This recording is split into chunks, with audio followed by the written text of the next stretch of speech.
Buonasera, le principali notizie.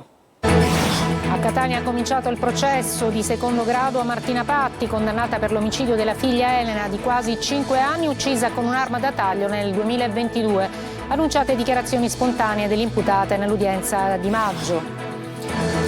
Caltanissetta, condannate 2 persone per estorsione e autoriciclaggio. La vittima, un imprenditore, aveva denunciato e fatto scattare gli arresti. Matteo Messina Denaro, spunta l'ennesima amica, amante e favoreggiatrice. A incastrarla anche la gelosia dell'amante storica del boss. A Trapani, mazzette per sepolture veloci. Al cimitero arrestato un ex dipendente e un operaio. Coinvolte 3 agenzie di onoranze funebri, 18 gli indagati. A Palermo, bimbo di 4 anni morto dopo lo schianto con la minimoto. Emergono le responsabilità dei genitori, sotto accusa il padre dall'omesso controllo fino all'omicidio colposo. A Catania, sacchi e rifiuti abbandonati per strada, rimossi in fretta e furia alla vista delle nostre telecamere.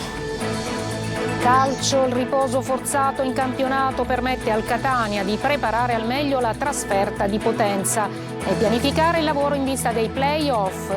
Il Trapani supera l'Altamura e centra la seconda vittoria consecutiva.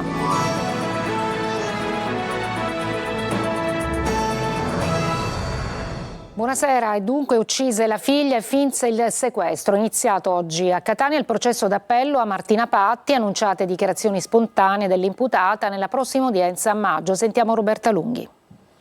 Prima udienza oggi davanti alla Corte d'Assise d'Appello di Catania del processo di secondo grado a Martina Patti, la 26enne, che in primo grado è stata condannata a 30 anni per l'omicidio della figlia Elena di quasi 5 anni, uccisa con un'arma da taglio nel giugno 2022, seppellita in un campo vicino casa nel territorio di Mascalucia.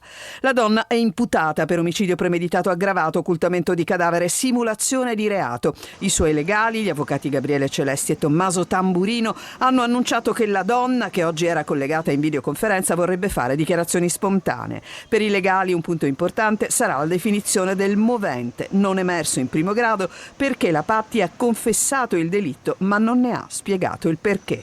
Posto che non è stato individuato un movente singolo, un movente che da solo spieghi il comportamento di Martina, ma tutta una serie di fattori scatenanti, quelli che la Corte ha definito come la scaturigine della condotta di Martina. Esistono vari fattori che hanno portato Martina a compiere questo gesto, fattori che ovviamente si sono realizzati e manifestati in una mente in quel momento offuscata dalla grave depressione. I nonni paterni e il padre della piccola vittima si sono costituiti parte civile. La donna avrebbe ucciso la piccola nel luogo del ritrovamento, un campo abbandonato vicino casa, e poi avrebbe finto il sequestro della bambina all'uscita dall'asilo. La Corte ha disposto il trasferimento dell'imputata in aula per la prossima udienza, fissata il 14 maggio. Il Tribunale di Caltanissetta ha condannato 2 persone per estorsione aggravata dal metodo mafioso e autoriciclaggio. Vittima un imprenditore che aveva trovato il coraggio di denunciare facendo scattare gli arresti. Il servizio di Rita Cinardi. 12 e 8 anni di carcere sono le condanne emesse dal Tribunale di Caltanissetta nei confronti rispettivamente dei nisseni Giuseppe Dell'Asta e Giovan Battista Vincitore, accusati di aver estorto soldi ad un imprenditore edile allo scopo di mantenere detenuti in carcere, imprenditore che aveva dovuto sborsare 75.000 euro nell'arco di 15 mesi, fino a quando ha trovato il coraggio di denunciare tutto ai carabinieri. Da lì era scattato il blitz che nel novembre 2023 ha portato all'arresto di Dell'Asta, a cui era stata notificata la misura cautelare in carcere, e a quello di Giovan Battista Vincitore, che avrebbe messo a disposizione il conto corrente. Dell'Asta, già condannato poco più di 8 anni fa per le stesse accuse, in passato è stato sospettato di essere il boss della famiglia nissena di Cosa Nostra. Secondo la ricostruzione dell'accusa sarebbe stato proprio lui in prima persona ad occuparsi delle estorsioni nei confronti dell'imprenditore nisseno. Giovan Battista Vincitore avrebbe fatto invece da cassiere. A lui, attraverso la sua ditta, sarebbero finiti i bonifici per lavori inesistenti, che in realtà sarebbero stati i pagamenti di pizzo da parte dell'imprenditore estorto. Alle richieste dell'accusa si erano rifatte le parti civili, l'imprenditore edile che sarebbe stato taglieggiato, il fratello, il comune di Caltanissetta e l'associazione Rete per la Legalità Sicilia. Riservano nuove sorprese le indagini sulla latitanza di Matteo Messina Denaro. Spunta l'ennesima amica, amante e favoreggiatrice. A incastrarla anche la gelosia dell'amante storica del boss. Lorena Dolci. Amante, ma anche postina, staffetta e fiancheggiatrice. Spunta una nuova donna nella rete che ha coperto la latitanza di Matteo Messina Denaro. Lei è Floriana Calcagno, 50 anni, professoressa di matematica in un liceo di Mazara del Vallo, la donna che ha accompagnato il boss negli ultimi mesi di vita. Eccoli nei frame dei filmati di videosorveglianza, insieme in macchina o mentre escono a scaglioni per non farsi notare. Una frequentazione che sfugge agli inquirenti, ma non agli occhi furiosi dell'altra amante di Messina Denaro. È la maestra Laura Bonafede che con le sue lettere infuocate di gelosia conferma la relazione con quella che chiama con vari soprannomi: Endica, Pacchina, Sbrighisi, come quando riferiva di averla vista uscire dal covo del latitante, dritta come un palo e con una Louis Vuitton sicuramente regalata da te, scriveva al boss. Regali borse come un distintivo, sbottava. Amante, ma non solo. Per la DDA che ha chiesto e ottenuto l'arresto per favoreggiamento, Floriana Calcagno avrebbe avuto un ruolo decisivo anche nella logistica, come per la consegna di qualcosa di importante. Dall'estate del 2022, quando la malattia del boss si aggrava, i due conducono una vita quasi normale. Lui la preleva a scuola, passano la giornata fuori, vanno al ristorante. Non convince la difesa della donna che qualche giorno dopo l'arresto del boss si presenta ai magistrati dichiarando che per lei quello era il medico in pensione. Floriana Calcagno infatti è la nipote di un capomafia, Francesco Luppino. Per i magistrati, dato il contesto familiare, non poteva non sapere la vera identità dell'amico. E dunque donne devote, innamorate e uomini determinati per la protezione dei suoi spostamenti e la sua salute. Tante le condanne per i fiancheggiatori di Messina Denaro, grazie ai quali in molti casi il boss ha vissuto la latitanza alla luce del sole. Roberta Lunghi. Gli uomini che fungevano da prestanome, autisti, medici, vivandieri, postini, e le donne, quasi sempre amanti, capaci di ascoltare, proteggere e molto probabilmente a conoscenza più di altre figure dei segreti del boss. Il quadro dei favoreggiatori di Matteo Messina Denaro si allarga dopo l'arresto dell'ennesima figura femminile, l'insegnante Floriana Calcagno. Con le donne la pagina rosa di una latitanza vissuta spesso alla luce del sole, come con la sua Cocca, una donna di Campobello di Mazara che non risulta indagata. Con lei pranzi e cene tra Trapani e Palermo, soggiorni in resort alla Daura accanto a Mondello. Non sapeva chi fosse davvero, disse agli investigatori, ma qualunque cosa gli chiedessi lui mi aiutava perché conosceva tutti. Una latitanza vissuta liberamente, come testimoniato dagli scatti del 2006 davanti l'Arena di Verona, in vacanza e con abiti e scarpe di marca. Negli ultimi anni il sistema di protezione del boss aveva il suo perno nella famiglia Bonafede, il cui capostipite, Leonardo, morto nel 2020, era il boss di Campobello. Qui gli uomini erano l'altra faccia della medaglia rispetto all'aura dorata degli intrecci amorosi. C'era il prestanome Andrea Bonafede, condannato a 14 anni, poi l'omonimo nipote che era il postino delle richieste mediche del boss. Emanuele Bonafede e Lorena Lancieri erano gli attenti vivandieri, entrambi condannati, e poi lei, Laura Bonafede, l'insegnante di Campobello, che è stata condannata a 11 anni e 4 mesi per avere favorito la latitanza di quell'uomo educato e spiritoso descritto in aula prima della sentenza. A 9 anni la condanna per Giovanni Luppino, l'autista del boss. Un uomo chiave per la sua salute è stato il medico Alfonso Tumbarello, per il quale il PM della DDA di Palermo ha chiesto 18 anni. La sentenza al Tribunale di Marsala è attesa per il 7 maggio. Scandalo al cimitero di Trapani, 5 le persone arrestate. Sentiamo Laura Spanò.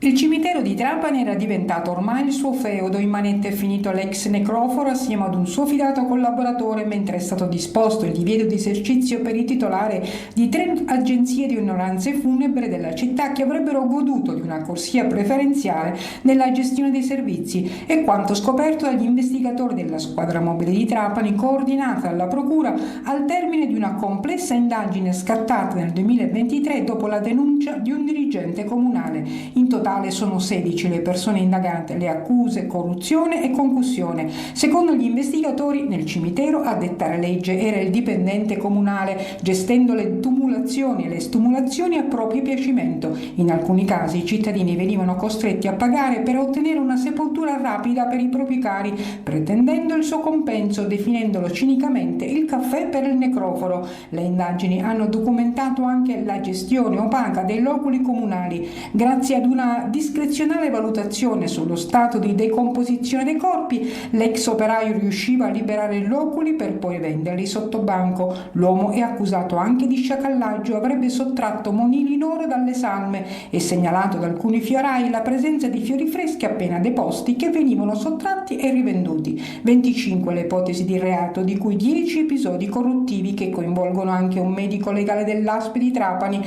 per false attestazioni sulla decomposizione delle salme.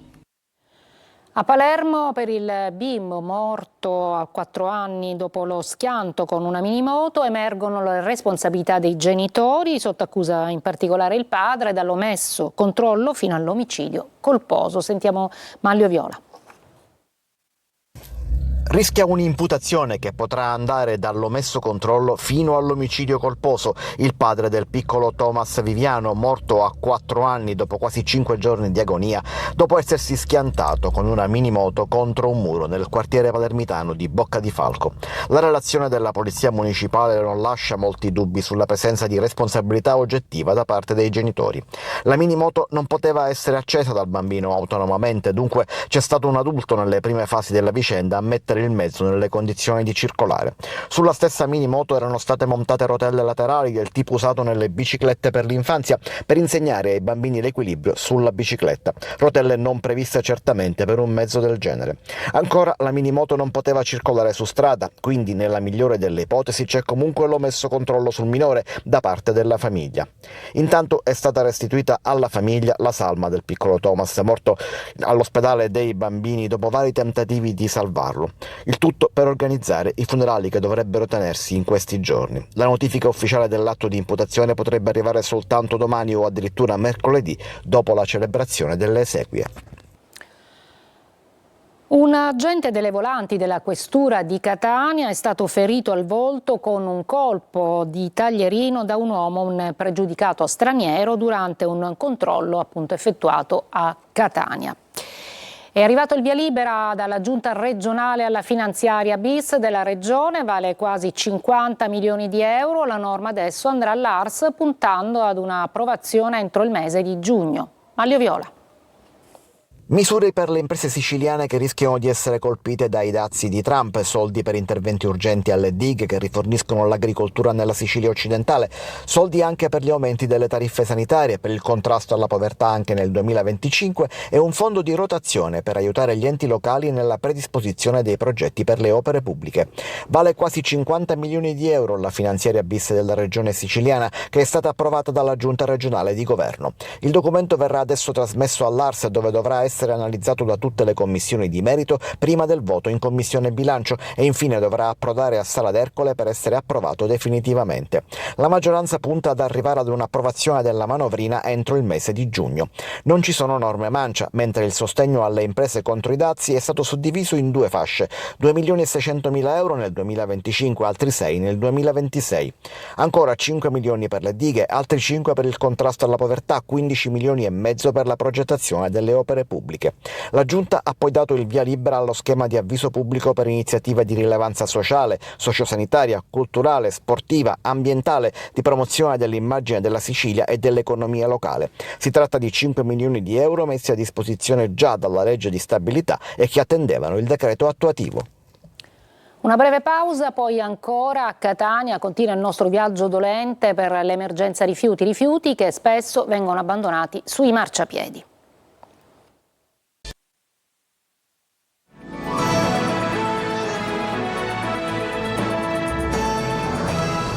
Senza regole e senza controlli, l'emergenza rifiuti a Catania scaturisce anche dal malcostume. In Viale Vittorio Veneto, sacchi di immondizia rimossi in fretta e furia mentre si realizzava proprio il nostro servizio. Tonino De Mana. Prima, durante e dopo. 3 scatti ed una certezza. A Catania l'anarchia si può sconfiggere soltanto con la repressione, ovvero facendo i controlli e conseguentemente multando. Le belle parole, gli inviti ad una città più pulita e le campagne anti-inciviltà non servono a niente. E la prova diretta e tangibile arriva da Viale Vittorio Veneto, trasformato in una discarica a cielo aperto con rifiuti di ogni tipo lasciati davanti ad abitazioni e negozi. È all'altezza della scuola elementare Rapisardi che si consuma lo scempio. Decine di colombe banchettano tra resti di cibo, in bella mostra cornetti e brioche, sotto lo sguardo indignato e disgustato dei passanti. Mentre realizziamo un'intervista c'è chi li rimuove. Perché sta rimuovendo questi rifiuti? Ma perché ci sono state lamentele lì sotto. Ma li avete messi voi? No, questo non glielo so dire. Come? Non glielo so dire. E perché lei adesso di sua volontà li sta raccogliendo? No, io ho parlato di là e mi hanno detto di raccoglierli. Chi gliel'ha detto? Le persone che lavorano là dentro, perché si stanno lamentando. Sacchetti dentro, altri sacchetti e via di corsa per toglierli ed evitare probabilmente una sanzione. In pochi attimi è tutto pulito. È servita una telecamera, non quella della videosorveglianza, ma la nostra, per riportare ordine e decoro. Segno evidente che con maggiori controlli e un po' di attenzione tutto può essere risolto. Mentre realizzavamo l'intervista, qualcuno ha preso i sacchi e li ha rimossi. Evidentemente ha capito di aver sbagliato. Ma perché non lo facevano prima? L'umido non si butta il lunedì, c'è la giornata preposta per buttare l'umido. Pertanto qual è il problema? Se poi non lo raccolgono, c'è il numero verde di Gema, chiamano e lo vengono a raccogliere, come il cartone. È tutto regolare, qua invece si cerca di creare sempre più problemi a questa benedetta zona della città. Montagne di spazzatura invadono le vie Milano, D'Annunzio e Scamacca, dove i marciapiedi sono quasi off limits. A Catania un gol per la solidarietà. Star della TV, dello sport e del giornalismo nazionale scenderanno in campo per dire no al bullismo. L'appuntamento è per il 30 di aprile allo stadio Angelo Massimino, dove sono previsti 18.000 spettatori. Desiree Ferlito.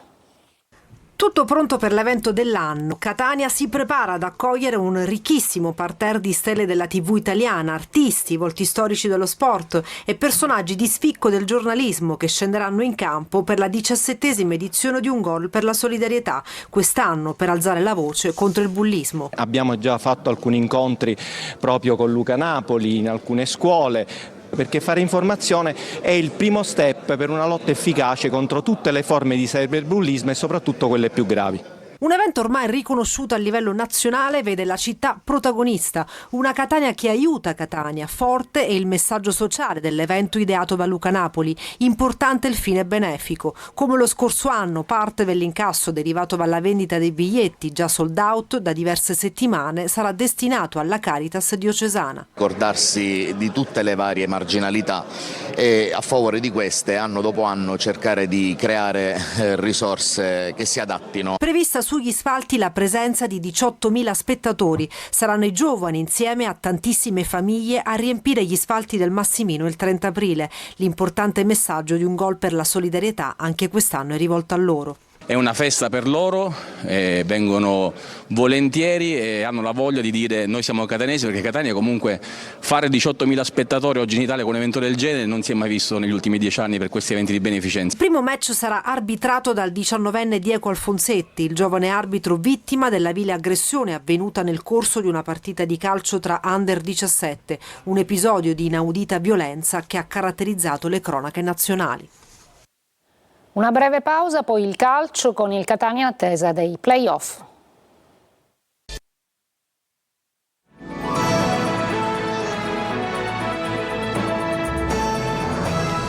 Eccoci al calcio, il Catania prepara una settimana diversa dal solito, i rossazzurri riposeranno nel prossimo turno guardando alle avversarie dirette, mentre la società approfitterà della sosta per dare contorno al futuro. Marco Carli. Una pausa di lavoro e con l'obiettivo ben chiaro per la squadra, innanzitutto, che non giocherà nel penultimo turno di campionato, ma che non vuole perdere quello che è stato seminato finora, soprattutto in trasferta, ma anche per recuperare un ultimo importante tassello, Guglielmotti, ovviamente in vista di un graduale reinserimento. La prestazione a cava di Inglese, soprattutto in avvio di partita, fa capire che il lavoro svolto per portare l'attaccante alla migliore condizione in avvio di playoff sembra giusto. Con un ulteriore recupero la rosa sarebbe quasi al completo, in vista vista dell'ultima partita di stagione regolare a Potenza, dove tornerà Di Tacchio mentre sarà assente Quaini per squalifica. A proposito dei lucani, sia loro che il Benevento hanno vinto, il Potenza con la Casertana facendo fra parentesi un favore anche al Messina, i Sanniti invece in casa del Cerignola avvicinando ulteriormente l'Avellino alla promozione diretta. Potenza e Benevento si piazzano a un punto dagli etnei nella corsa playoff, ma avranno una partita in più con i lucani prima a Latina e poi appunto in casa col Catania e i campani col Trapani e poi a Giugliano. Tabelle che al momento non fa Toscano preoccupato più che altro di portare la squadra in clima playoff sia per condizione che per mentalità. La pausa servirà anche alla proprietà, come detto nei giorni scorsi, con la situazione Torre del Grifo, che sarà d'attualità probabilmente subito dopo l'asta, e con il DG Zarbano, che dovrebbe diventare ufficiale dopo Pasqua. Pausa importante dunque per tutti i settori del club. Il Catania prova a farsi trovare pronto per i playoff e per il futuro. Successo convincente del Trapani sul team Altamura. Franco Cammarasana. Riconquista il provinciale il Trapani, dove non vinceva dal 1° febbraio. Lo fa a spese del team Altamura, alla quarta sconfitta consecutiva e incapace di opporre una valida resistenza ai Granata. Partita e giocatori condizionati da un violento vento di scirocco, spettacolo non esaltante di conseguenza sul piano tecnico. Dopo mezz'ora priva di emozioni, il risultato si sblocca al 32esimo quando il portiere Viola interviene erroneamente su Anatrello dopo aver respinto un tiro di Ruggiero. Dagli 11 metri trasforma il calcio di rigore il tedesco Kragl con un violento sinistro. Il raddoppio Granata appena inizia la ripresa ad opera di Silvestri, lecito a spingere la palla in rete sugli sviluppi di un calcio d'angolo. Reazione molto tiepida da parte dei pugliesi, rimasti in 10 alla mezz'ora per un infortunio di Granformina, dopo che erano stati operati 5 cambi. Per il Trapani una vittoria che ne consolida la classifica, evidenziando anche una certa crescita del sistema difensivo. È tutto per questa edizione, grazie per l'ascolto e buona serata.